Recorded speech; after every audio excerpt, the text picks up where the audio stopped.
This is the Montana Outdoor Podcast, brought to you in part by Rocky Mountain Truck and Trailer in Missoula, home of Boss Snowplows, CM Truck Beds, and Diamond Sea Trailers. Just go to rmtte.com for more information.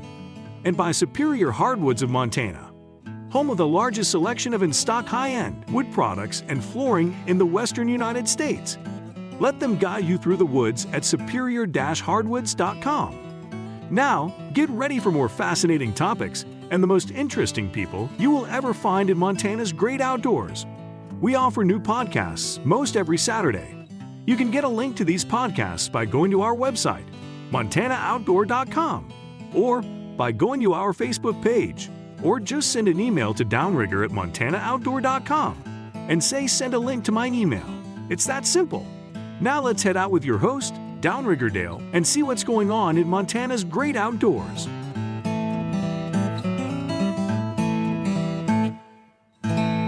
Thank you very much, Manny. And as Manny just said, I am Downrigger Dale with the Montana Outdoor Podcast. Want to thank all of you so much for making this podcast so darn popular. I am flattered. It's grown tremendously over this time and this past year. So this has been just a great time. Also, we have a lot of servicemen and women around the world that listen to the Montana Outdoor Podcast. Gives them a little taste of home and that. So want to thank you very much for your service to our country. It means so much to us, and I know it can get even more difficult during the holiday season being away from home and keeping our country safe. So thank you so much for what you do. We really do appreciate that. Now, I want to talk to an old friend, somebody I've known for a long time, and for a lot of you in Montana, somebody that I'm sure you know, or you for sure know the name.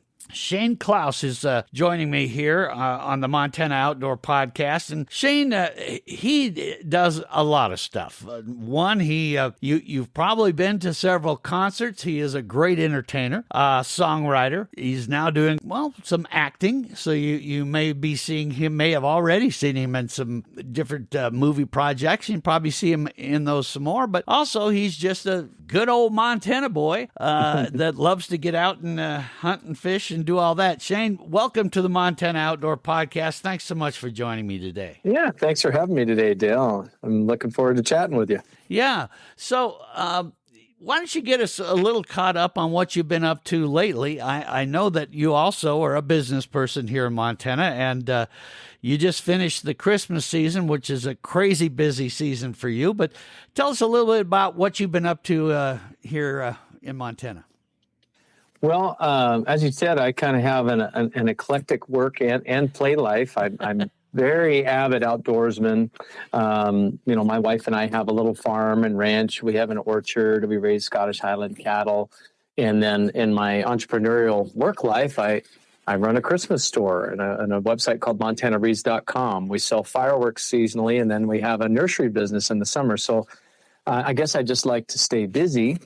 And then in my entertainment life, I'm a singer-songwriter, spent some time in Nashville where I met you down there, and you helped me and got my first big recording opportunity.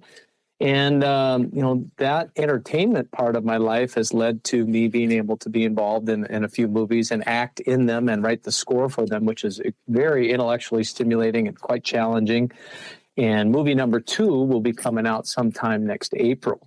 But this is an outdoor show, so one of my favorite things to do, I pay a lot of money so I can have a lifestyle where I have horses and mules, and we'd have a pack string, and I dearly love the Bitterroot Valley where I live, and we spend a lot of time in the Selway Bitterroot Wilderness, and I go there, and we take our pack string way in the middle of nowhere, and we like to hunt for elk and deer and moose, and now we get to traipse around and see if we can avoid some grizzly bears too. So it's that's been a bit of a challenge this time of year. Of course they're hopefully gonna sleep for a while now, but the grizzly bear population in Montana has just kind of exploded, and it has. It's really encouraging to live in a place that we can have those types of things, but folks that don't live here or have to live amongst them or recreate amongst them don't understand what that means really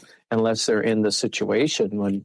it changes your habits. I pack bear spray now, and I have a sidearm, and even when I'm bow hunting, I carry something else that I can protect myself with and my crew. And I'm worried about our all of our livestock. So we have to be more wary. I don't think it's out of fear, but a little concern doesn't hurt anybody, to make sure you do the right thing so that you can keep everybody safe and that we could still enjoy that wildlife and respect the place that they live too.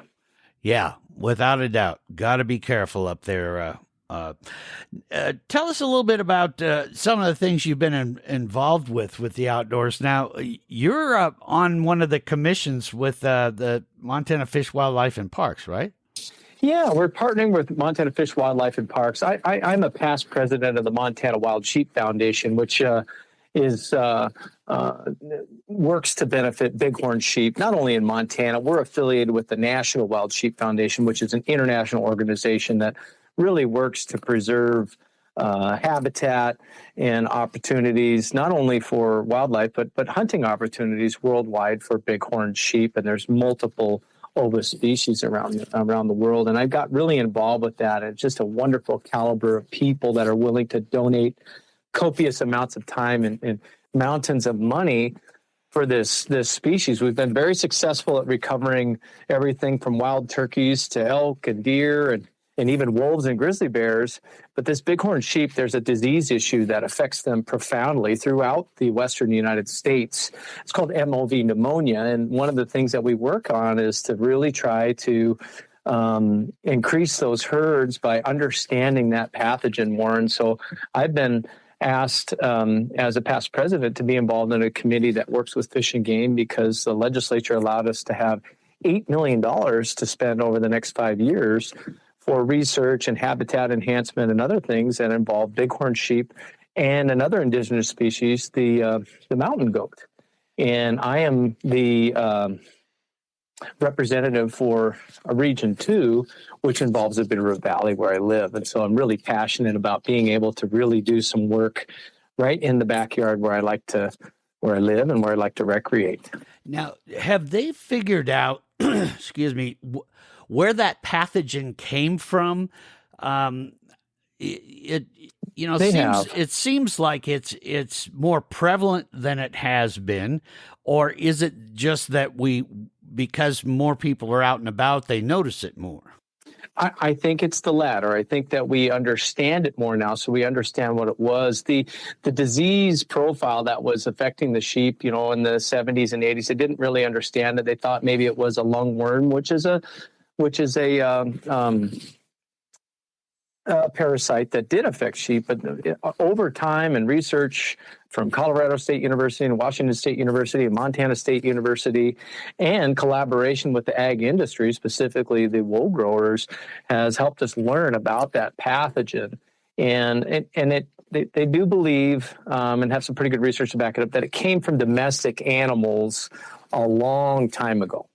Back just slightly after Lewis and Clark came through, when the frontiersmen came and they started bringing livestock out, and the livestock had its own, much like human beings that came out and brought smallpox with them. Well, livestock had its own diseases and brought those to indigenous wildlife that had never been exposed to any of these pathogen profiles. And really, human beings have only been in Montana, or at least westernized settlers have only been in Montana for a couple of years. So some of these pathogens are fairly new when you're talking about the scope of wildlife population. So it just, the wild sheep have not yet gained a herd immunity to this thing. And so it affects them profoundly. I didn't really think, when you think about it, yeah, it's only been a couple hundred years max that. Yeah. Well, there were trappers and things. Yeah. But there wasn't necessarily settlers that had farms and ranches. So those came, maybe as many as 50 to 75 years later, where there was widespread farms and ranches with domesticated livestock throughout the area. So there's some of these herds, one of them in the Bitterroot Valley, that goes from Area 250, which we call the West Fork, and it reaches over into the Selway Bitter Wilderness in the Watchtower area. There is a herd of wild sheep that spends a lot of their time in the wilderness, where there's never been farms and ranches there. So some of those sheep, the wild sheep, it's possible that their interaction with this disease profile is recent, within the last 25 to 50 years. Wow, that is just amazing. When you because of their remoteness on the planet, yes. Yeah, wow. So they're just now, over time. Of course, it takes a long time to build up herd immunity. I mean, what's the prognosis here? Is it something that will just naturally kind of take care of itself, or what all are you guys doing to try to keep our that's the hope. wild sheep intact?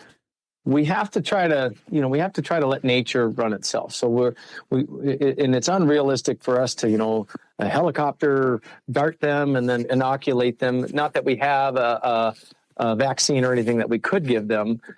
So in the most part, we try to give them the best habitat that we possibly can, and create situations where they have a chance to proliferate on their own and work through it on their own.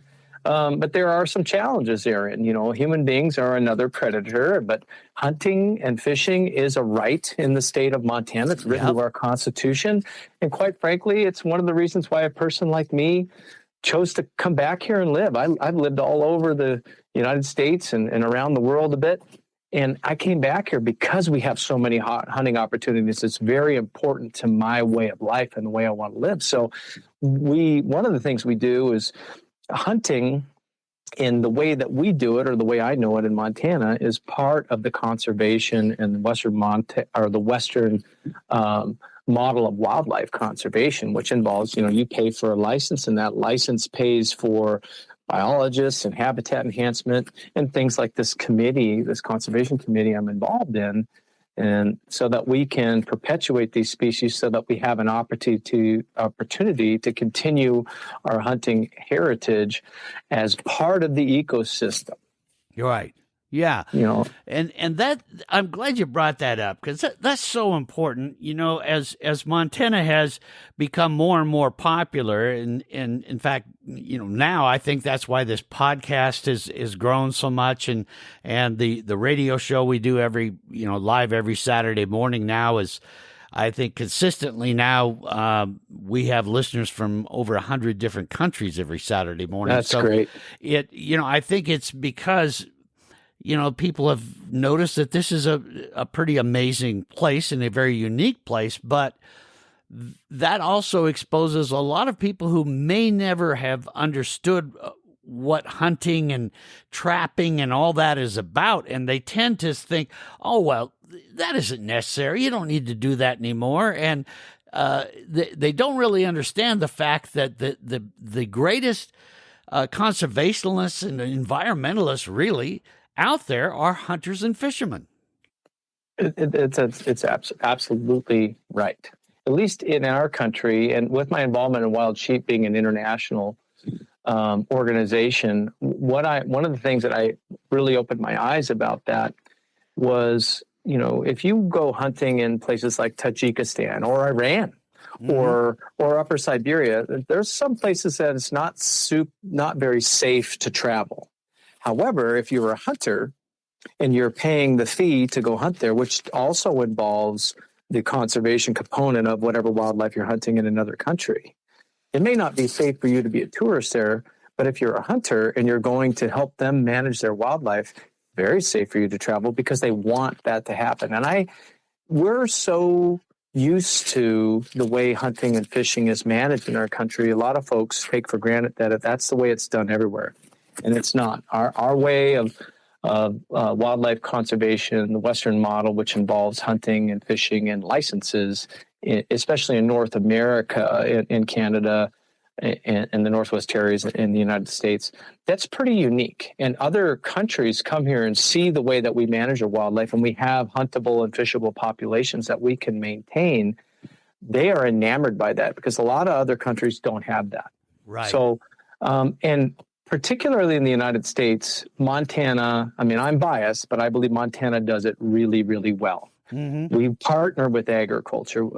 we still have those relationships. And because of that, there is a tremendously large portion of our population that does hunt and has opportunity to do so. Right. And that is fairly unique. Those opportunities are much greater than, say, New York or Delaware or things like that. Mm-hmm. So it's pretty unique. For sure. Well, I know we got off on a little bit of a tangent there, but it's really important, I think, for people to understand that. Back to the wild sheep. How would you say Montana's population is doing out there with wild sheep? Our population is doing very well. We're the only state in the United States that we still have what's called unlimited hunting areas. So, a wild sheep tag to draw is a once in a lifetime thing, usually. A lot of Montanans have more than one opportunity. You get one and then you wait 8 years and then you can get another tag. But that unlimited tag, if let's say you weren't able to draw the tag, or you can go buy a tag over the counter for one of these unlimited areas and you can go hunting. And if you're successful, you have to do all your reporting the same way as you would if you drew a tag, but it gives that opportunity. And that's very unique. That's nowhere else in the United States do we have that. So, and the only way that happens is that in those areas where we have unlimited hunting opportunities for bighorn sheep, that's because the populations are healthy enough to sustain that. Mm-hmm. And then that's down by Red Lodge and the Spanish Peaks Wilderness and a couple other areas that are pretty remote and very difficult to get into. But the sheep population is doing very well, but we still have some work to do. I know in our area, like the West Fork of the Bitterroot, we've reduced that hunting opportunity from 2 rams to 1 because there's some predation issues with wolves and mountain lions in that area that are putting some extra stress on that herd. So we want to give them an opportunity to recover. Yeah, but it truly is just yet another thing that makes Montana very unique, and it's important that we keep that going for people that love that species and get excited about that species and hope they get a tag one day or get a chance to go in those unlimited areas. If they want to get more involved like you have, how do they do that? You mentioned the association. Talk a bit more about that and how people might be able to get involved with that. Well, it's called Montana Wild Sheep Foundation. It used to be called FNAWS, or Federation of North American Wild Foundation of North American Wild Sheep. But we changed the name to Montana Wild Sheep Foundation to really say exactly what it is. And our website, it's just montanawsf.org. montanawsf.org. You can go there and you can join the membership. There's opportunities to get involved. We have a once a year fundraiser and banquet and educational forum. It'll be in Missoula this next February, and you can go to the banquet and it's a great time. Of course, it's a fundraiser, much like many other sporting fundraisers, and we have auctions and silent auctions, and you can win certain items. And then ultimately our mission is to put and keep sheep on the mountain. And so as a hunting organization, we are dedicated to maintaining a huntable population of wild sheep in the state of Montana. And a lot of folks, myself included, give back because we had that opportunity. I can't understate how important it is to me to have people in the outdoors utilizing our wildlife and the opportunities, because hunting is conservation. Because I had an opportunity to hunt one sheep in my lifetime, I've dedicated already 19 years to helping preserve that species. Wow. Because it was just so fascinating to me. And what I love to see is other people getting this new and unique opportunity to hunt as well. And our goal would be to make sure that people have hunting opportunities in the state of Montana in perpetuity, forever. So when I'm gone, somebody else picks up the torch of conservation and moves forward so that we can continue to have a huntable population, because a huntable population is a healthy population. Right. Well, Shane, we're going to take a quick break here, and then when we come back, We'll chat a little bit more about some of your other escapades into Montana's great outdoors, and then I want to. I know you're not one to brag about what you do and that, but it really is interesting to me. So I want to talk a little bit about the movie you have, excuse me, that'll be coming out, and talk a little bit about that. So we'll do that right after this. The other day, I was out doing a little shopping and saw a fellow pull up in his side-by-side ATV, and it had a Boss snowplow mounted on the front of it.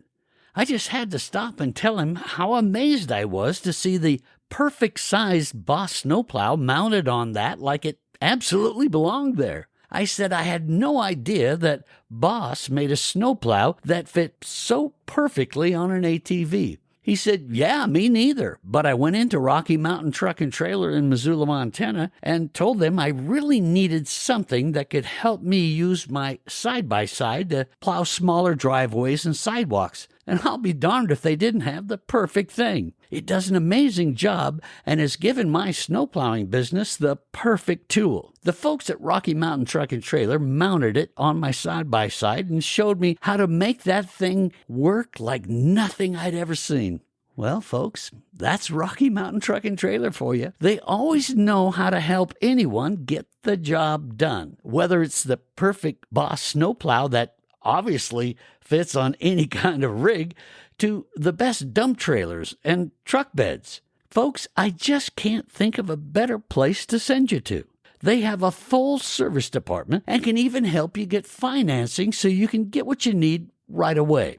I hope you're having a great and safe winter out there, and if you're not, remember Rocky Mountain Truck and Trailer, because chances are they have just what you need to make this winter the best you've ever had. Go see them at 5680 Expressway in Missoula, Montana, or on the web at rmtte.com. That's Rocky Mountain Truck and Trailer, rmtte.com.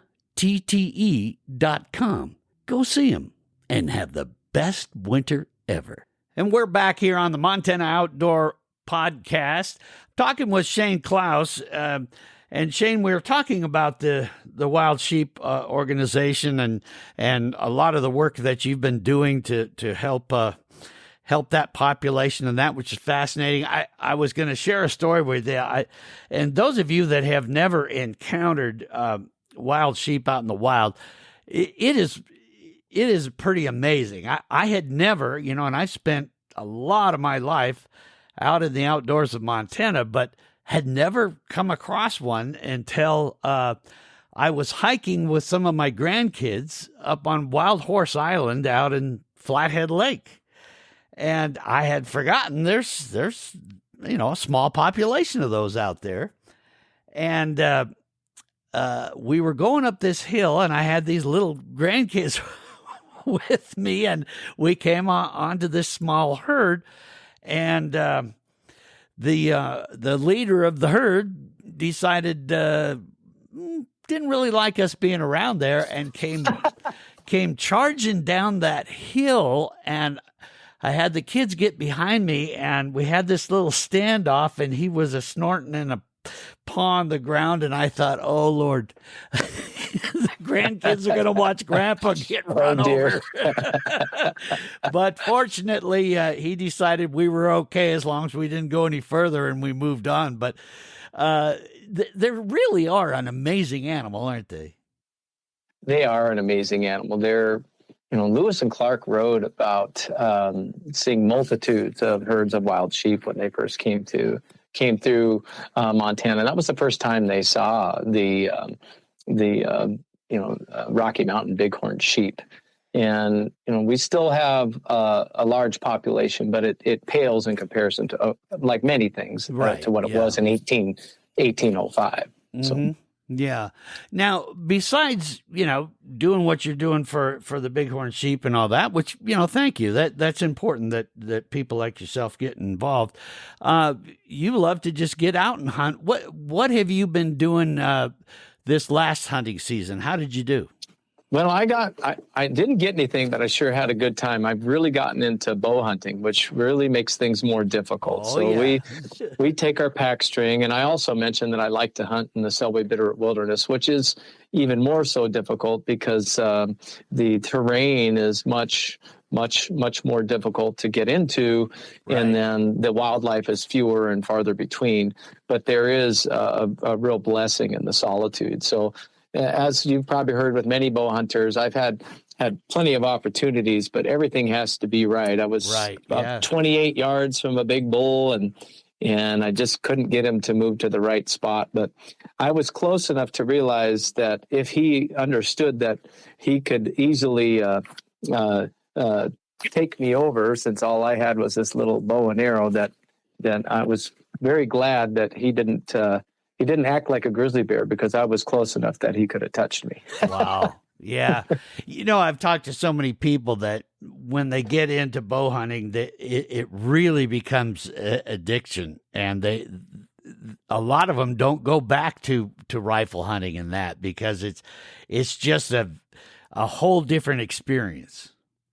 Yeah, the adrenaline rush of being that close to the wildlife with a much more primitive weapon, and you have to, it really levels the playing field. You have to get, for most people, closer than 40 yards, and you can see them and hear them breathe and watch their movements, and very close. You can see them move their hair, and it's extremely exciting. Yeah. It's a little disappointing because you're so close, but if they don't move to a place where you have a clear shot of the right spot that you need to shoot, a responsible hunter doesn't take that shot. And I've had that opportunity many times, and it's so hard to be disciplined enough to, it's not right. And then you just quietly, observe the animal and let it walk off and and try to work for another opportunity another day. Yeah, it kind of, takes you back to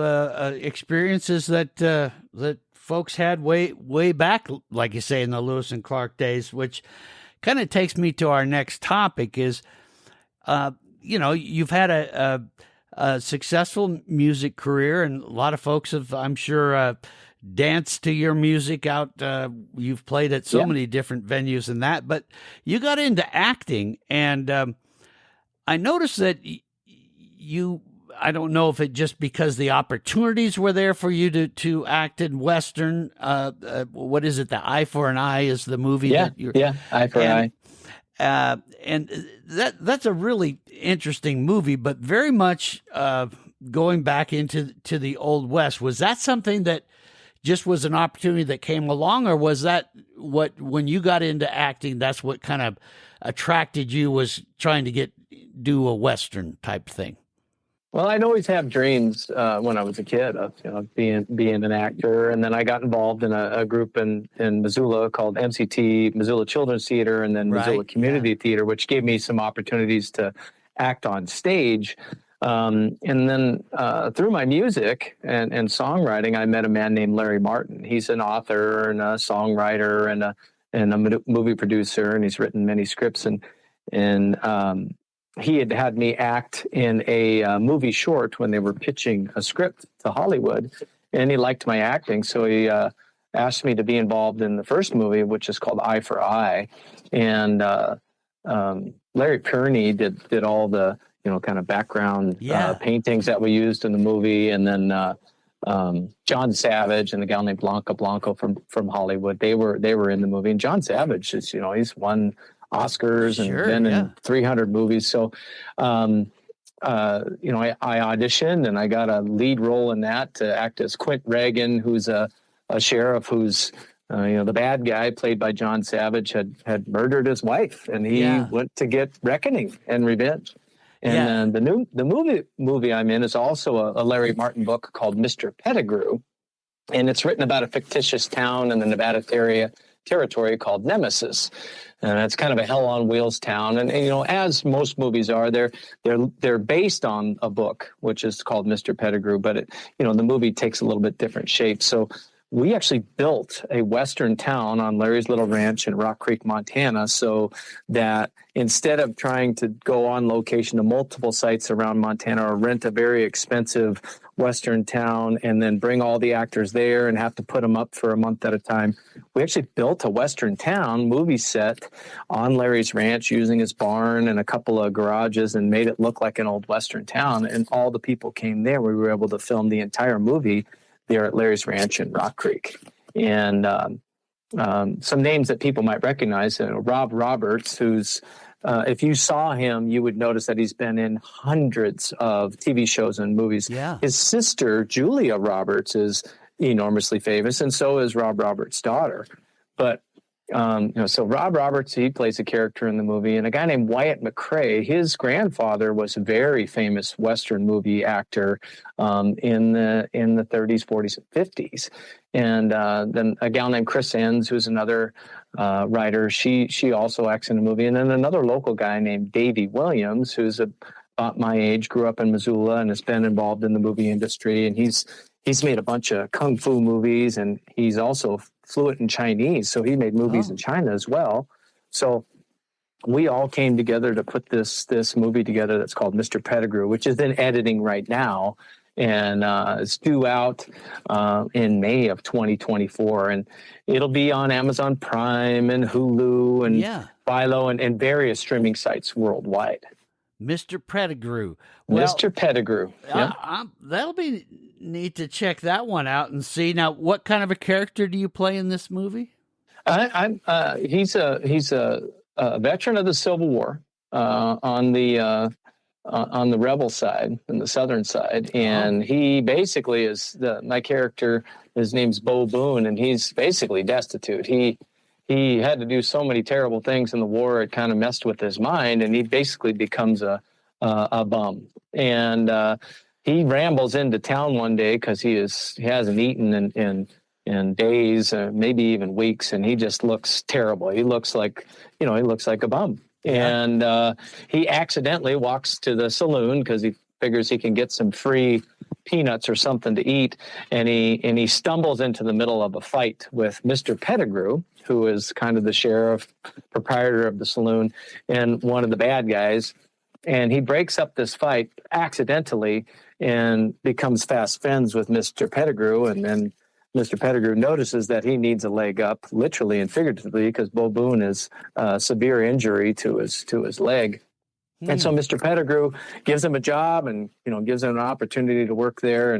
And then they work through several issues, and there's the good guy and the bad guy. And we learn a little bit about Mr. Pettigrew. If you've ever seen the movie Silverado, which is Kevin Costner's first movie, the storyline is real similar to that. And the style of the movie is very similar to that. So there's some shoot 'em up stuff that goes on, and then there's some heartwarming moments that go on, and in the end, Bo Boone starts the movie with absolutely nothing and on the verge of death, and he ends up owning the saloon by the end of the movie and kind of saving the day. And he's the quintessential reluctant hero because all this stuff kind of happened accidentally, but he's a person of character.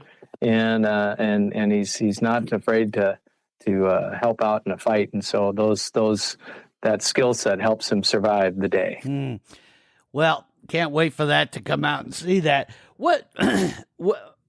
What made you get into acting? Was it we hear these stories of someone just kind of stumbled into it, got to know somebody, next thing you know they're in the movies, or did you set your goal to say I'm going to do that? Well, I think a lot of it came from my family. I grew up in 4-H and FFA, as you know, and you were supportive of a lot of those efforts. And 4-H used to have a 4-H talent review every year. And so I got my first start in acting actually in 4-H as a little kid, about 9 years old, doing a play for 4-H. And then, of course, my whole family's involved. That big family like yours. I'm the youngest of 8 kids, and some of these other kids in my family are enormously talented. And I was just trying to live up to them and kind of compete and find my own spot And then I realized that I could sing, and then I learned how to write songs, and then I got these opportunities to act. And I've always really enjoyed trying to spread a little joy around this planet. And I noticed early on that, music and acting seems to make people laugh or make them smile, or at least interest them and take them away from their troubles of their life for a little while. And that still always drives me. I really like to do things that give people joy, because that gives me joy. I really enjoy acting. The movie thing is, like I said, enormously challenging and intellectually very stimulating. It hasn't brought me fame and wealth yet, but there's an opportunity for that. But the real drive there is just because I really, really enjoy entertaining people. And acting and music is one of the things that I've found, that it doesn't matter how old you are. If you stick at it and you study it, you can continue to get better at it, whether you're 9 years old or 90 years old. And I think I'm getting better. Well, just watching the first movie, Eye for an Eye, that really, I thought you did a great job in that movie. I appreciate that. It's but one of the things I think people don't realize about movies and acting and making movies is it's a lot of work. In another life, I was in the entertainment business for a long time, and ended up I've always been kind of a behind the scenes guy, but my entertainment business did a lot of work in film, doing Lock to Picture, and we did a lot of animation stuff, the Toy Story movies, and a few things like that. And I'll tell you, when you watch a movie, you think, oh, well, it's fun. It's like being in a play, and you just go out and you act your character, and it's all fun and games. But it's a lot of work, isn't it? It is a lot of work. Well, before we could build the movie set, it's a ranch. So we had to clean up old equipment and move things around. And then we had to buy a bunch of old rough cut lumber and build the set. And then once you get the set built, and then you've got to we had 3 cameras for every shot and microphones. And there's all this stuff going on behind the scenes. And then on any of the townsfolk scenes, we would have 40 or 50 extra people that just were willing to show up and be in a movie. And then because it's a period piece, you have to have costumes that are appropriate. Right. And so we had to find all the costumes, and the filming is just just a small part of it. We filmed all of that in about 10 days, and now it's in editing, and that'll take months to preview. There's 3 shots for every scene. So to find the best sound and the best shot for every scene, the editor, who is Larry Martin, the guy that wrote the book and the screen and is the producer, he's working on editing that. So it's hundreds of hours of footage and digital information that they have to put together and compress down to a 90-minute movie that people can enjoy. Yeah.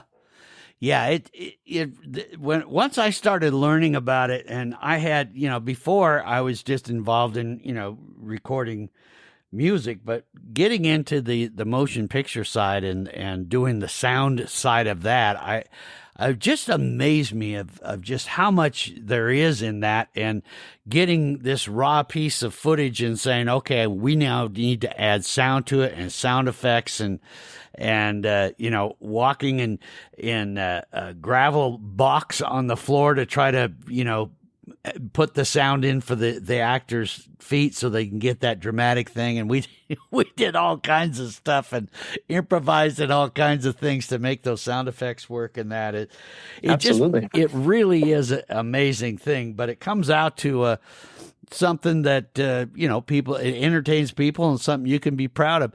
Is this something in your career that you see yourself continuing on and growing? I do. I think that we've got several other scripts we're going to option out to kind of film festivals that are looking for scripts to invest in or give grants to. And so there's several opportunities, and Montana's kind of on the map now. COVID kind of put Montana on the map for that.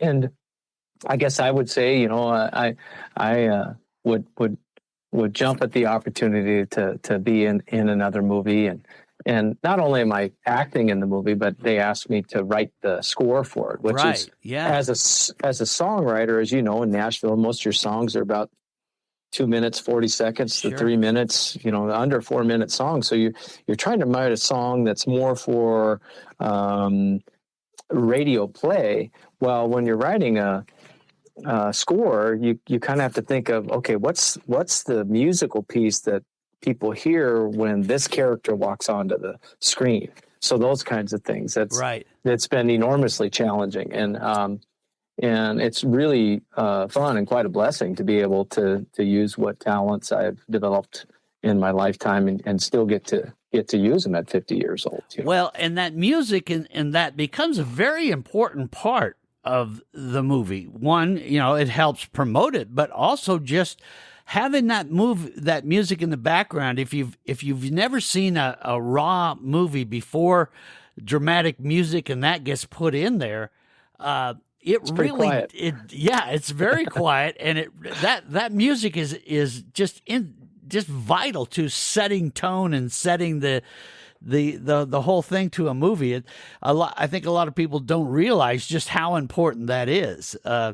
I remember the first music we did and score that we had to put together was for the movie Planes, Trains, and Automobiles, and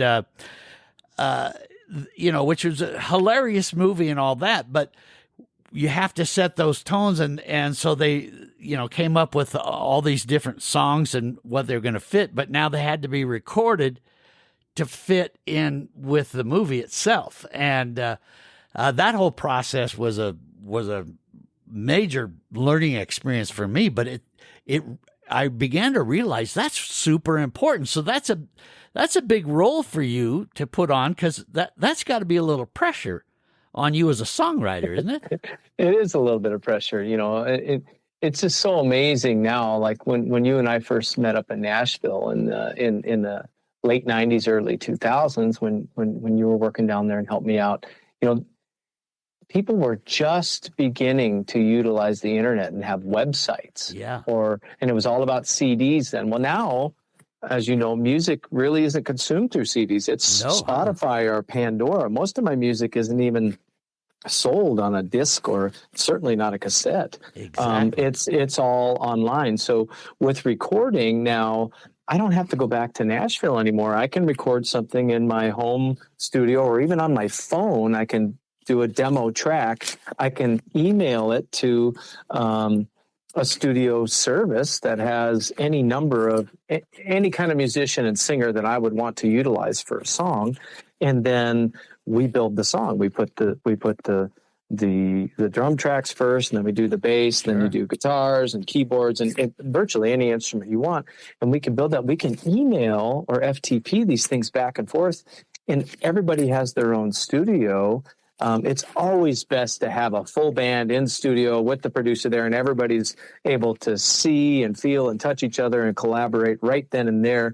But in our modern world where people live in, I've got musicians in Nashville, I've got musicians in Los Angeles and other towns, and I'm in Montana, which is so remote, which is one of the things that makes being in the entertainment industry in Montana, because it's so remote and all of that stuff happens in LA or Nashville. Well, now with the digital world, it makes that world smaller and opens opportunities to folks like myself that might still have an interest in that, because we can do some things here in our own studio, and then there's folks with those talents that we need that live in those other places, and then we can just email it back and forth to each other. It's a marvelous opportunity. Yeah. Technology has become just an amazing tool that has changed our world in so many different areas. We're going to take one more quick break here, Shane, and then when we come back, I want you to put your business person hat on a little, and let's talk about your business in Montana and what you do there, which is definitely tied to the outdoors as well. So we'll talk about that and more right after this.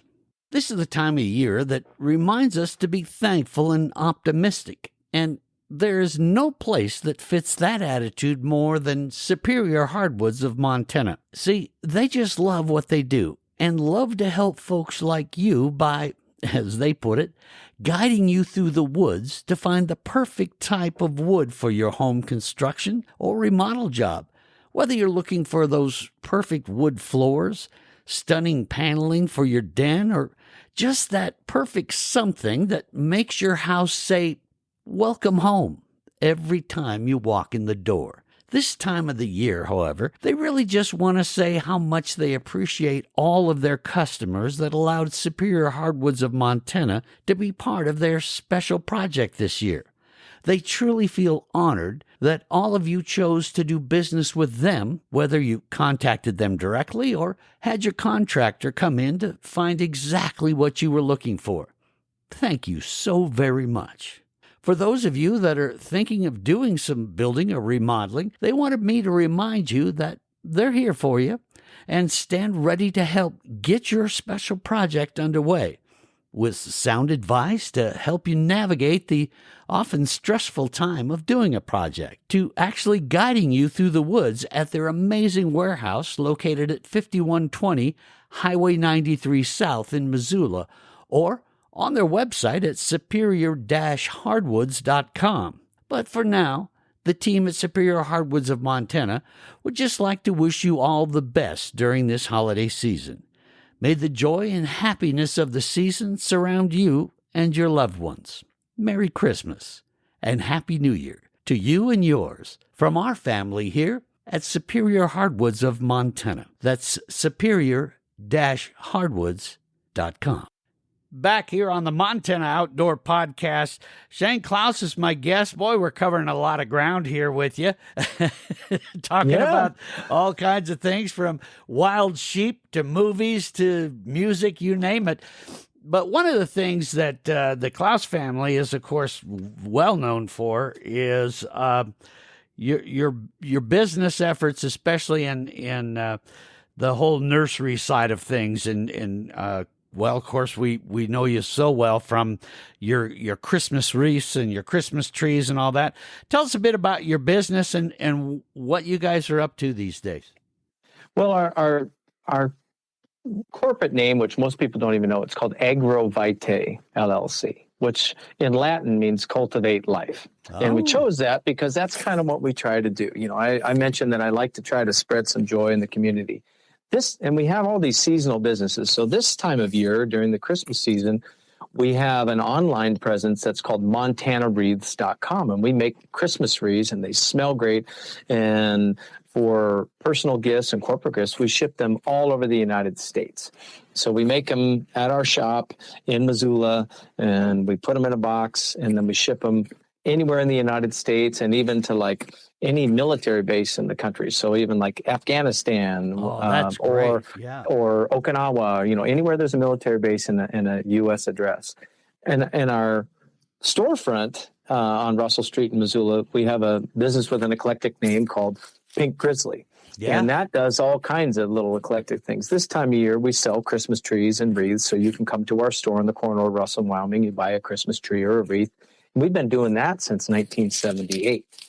The silly name Pink Grizzly really came about because of a sale on pink paint, and the name Pink Panther was copywritten. So with the Montana Grizzlies mascot of the University of Montana, it became Pink Grizzly, and that was 1970.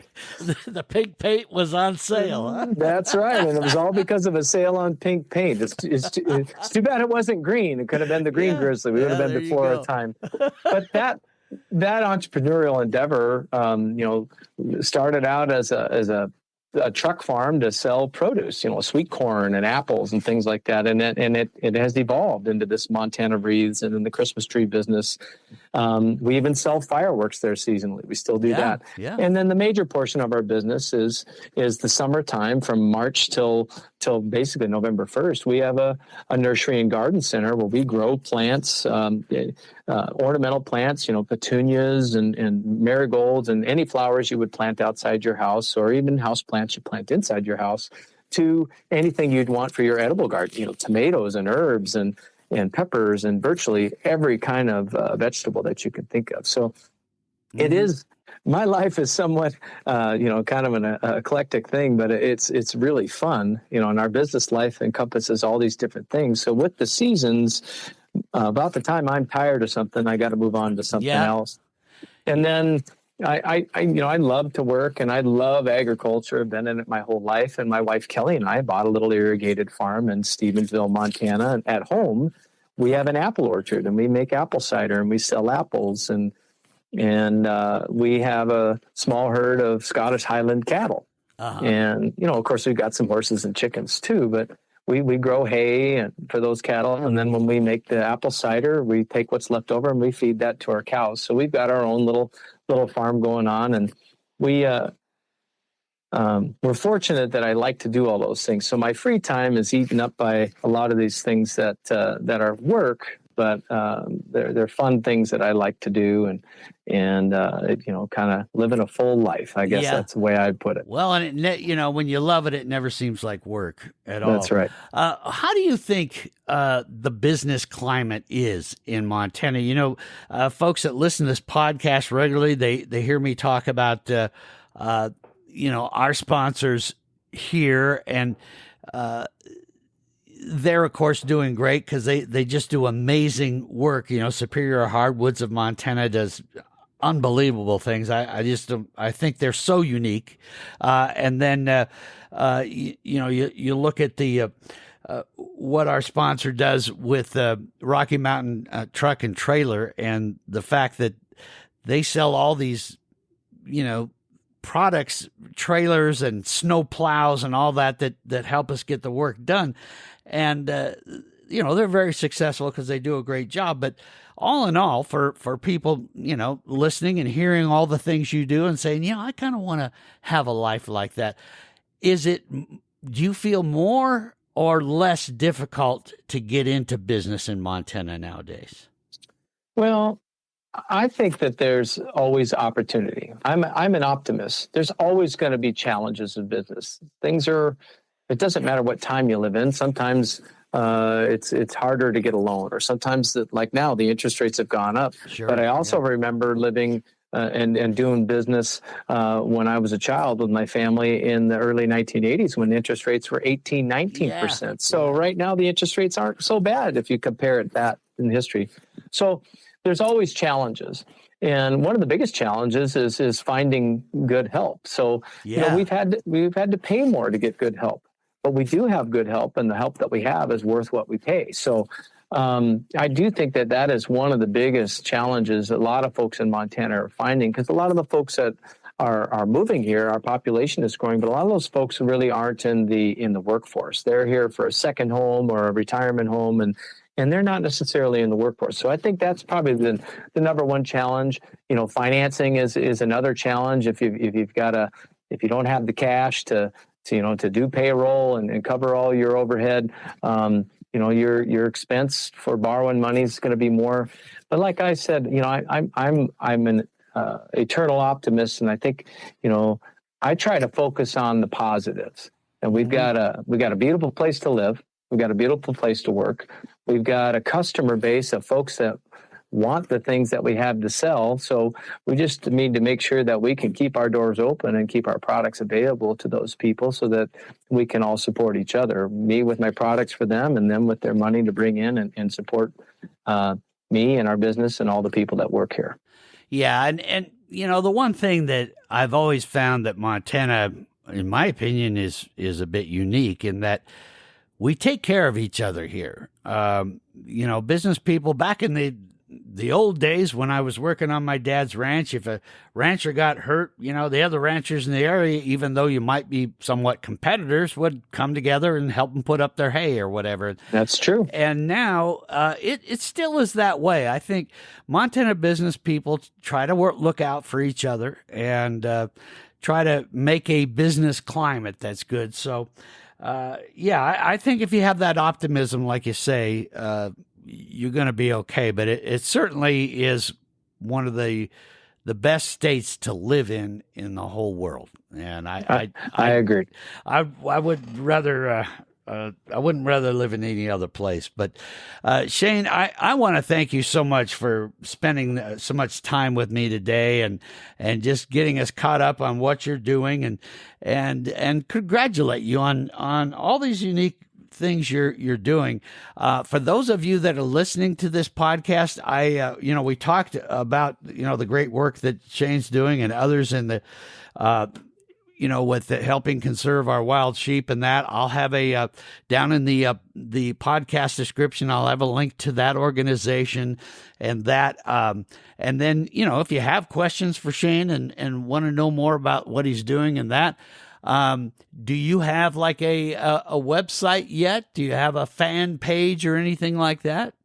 Oh, and a lot of that stuff's on IMDb now. So if you go to IMDb, you can type in Mr. Pettigrew and you'd be able to see that. You'd be able to find me on just about every social media site out there. I typically use Facebook the most because that's tied with Instagram. So you can easily find that on Facebook. I've got ShaneClouse.com. And then for our businesses, MontanaWreaths.com is easy site, and it sells exactly what it says it sells. It's Montana Wreaths, and when you easy to find. When you go to that podcast description, I'll put those links in there as well, so folks you can click around there and follow Shane and see what he's up to.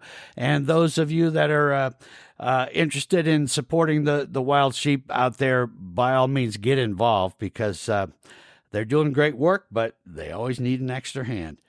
Well, what's good for wild sheep is good for all the other wildlife too, and we look at it globally in that regard. Amen. Well, Shane, thanks so much for joining me, and I hope you come back soon, and especially as the movie gets released and that, let's have you come back and we'll learn more about that. Okay, I appreciate your time today. Thanks for having me on. Shane Clouse, everyone. Thanks so much for him coming by here. And that's just another interesting Montana story that I just love sharing with you folks out there. And, if you've got an interesting Montana story or know of something that's going on, we always love to get topics about what we should be talking about next here on the Montana Outdoor Podcast. And Manny will be giving you my email here in just a second. And shoot me an email. Tell me what's going on and shoot your topic ideas. We always love to hear from you. Until then, folks, have a great time out there.